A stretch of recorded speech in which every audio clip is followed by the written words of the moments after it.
Bonjour, alors aujourd'hui, bienvenue sur la chaîne. Aujourd'hui, je vous présente une recette à base de romarin.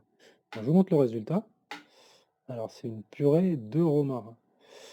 Alors, le romarin, c'est un ingrédient qui est pas facile à utiliser en cuisine. Moi, j'ai demandé à des cuisiniers professionnels et ils ne savaient pas trop quoi me dire.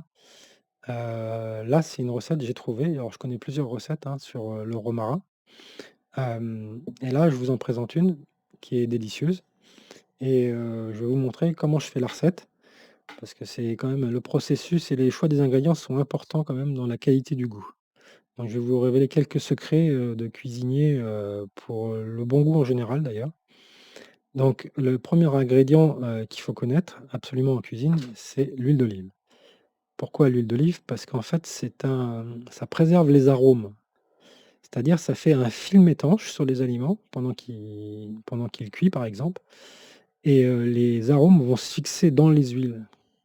Et ça va relever le goût de vos plats et les rendre bien meilleurs et surtout, en fait, bah, c'est les lipides, on a besoin de 20 de lipides, pour le corps et c'est un lipide qui ne fait pas grossir contrairement aux graisses animales, donc c'est vraiment l'ingrédient, fondamental de la bonne cuisine, l'huile d'olive.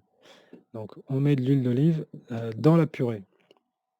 Le deuxième ingrédient, le deuxième secret, de la qualité, aromatique de vos plats, c'est le sel. Parce que le sel, c'est un exhausteur de goût. Ça augmente le goût des arômes. Donc, alors c'est un sel un peu particulier, parce que moi j'utilise le sel qui est, disons, le plus haut potentiel exhausteur de goût. C'est en fait, c'est à la base, je le fais dans ce gros pot là. Je prends 500 grammes de gros sel, je le fais sécher sur un radiateur.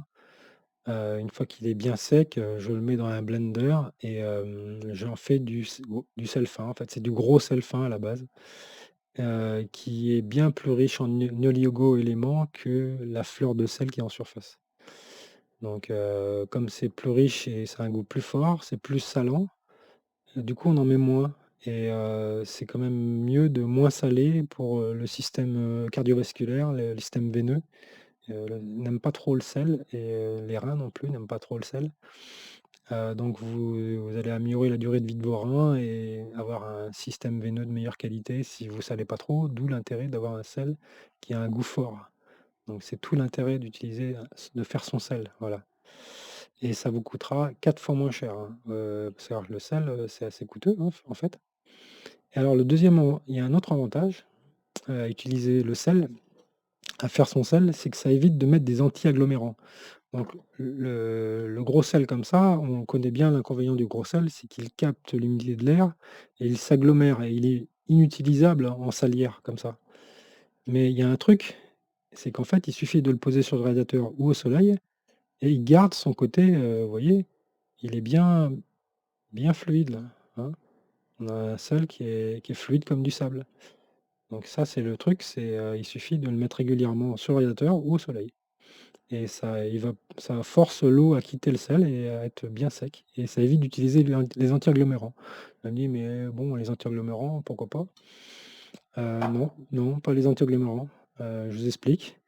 Les anti-agglomérants de l'industrie, c'est là-dedans, additifs alimentaires, vous voyez, de Corinne Gouget et alors à l'intérieur, vous avez une symbolique. Donc quand c'est vert, c'est que c'est bon pour la santé. Quand c'est orange, ça vous rend malade, potentiellement.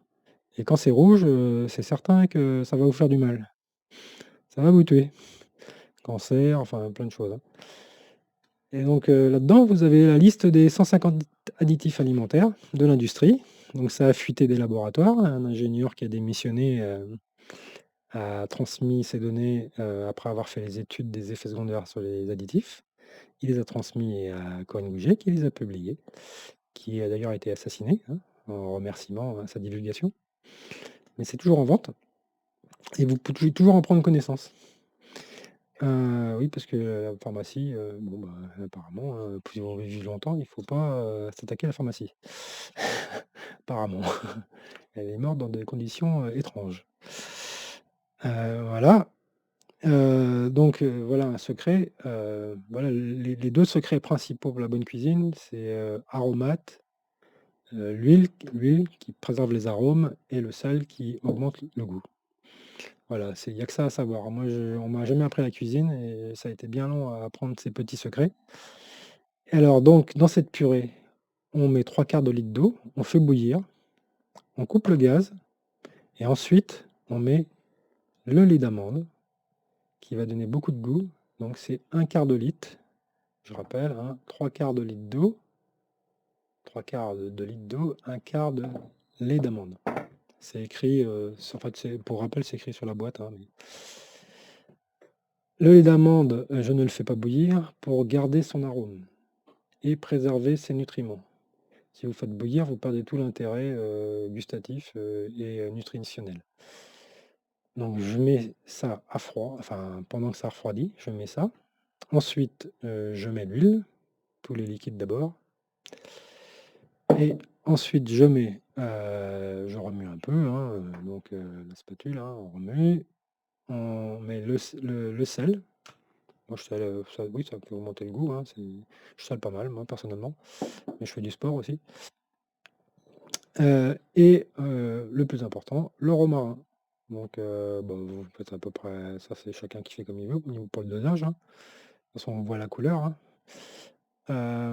Et vous mettez donc le romarin et vous mélangez tout ça jusqu'à obtenir la parfaite texture de purée. Et si vous voulez faire encore mieux que moi, parce que vous avez un peu plus de temps, vous faites cuire, des vraies pommes de terre du jardin à la vapeur, vous les passez au presse-purée et ensuite vous rajoutez les ingrédients que je viens de vous citer. Vous rajoutez le lait, peut-être un peu d'eau, ça dépend je suis pas spécialiste, hein, de la vraie purée. Heu, j'ai essayé, j'ai échoué parce que j'avais pas encore acquis tout ce savoir.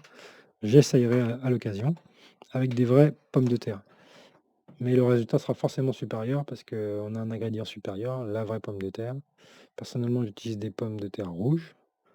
Il y en a plein d'autres, hein, il y a l'amandine, toutes les pommes de terre qui sont très sucrées en général, font bien l'affaire pour faire les purées.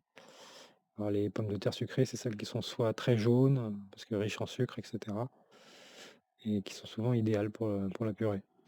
Voilà, donc maintenant vous savez tout, pour la santé et bien manger. Allez, au revoir.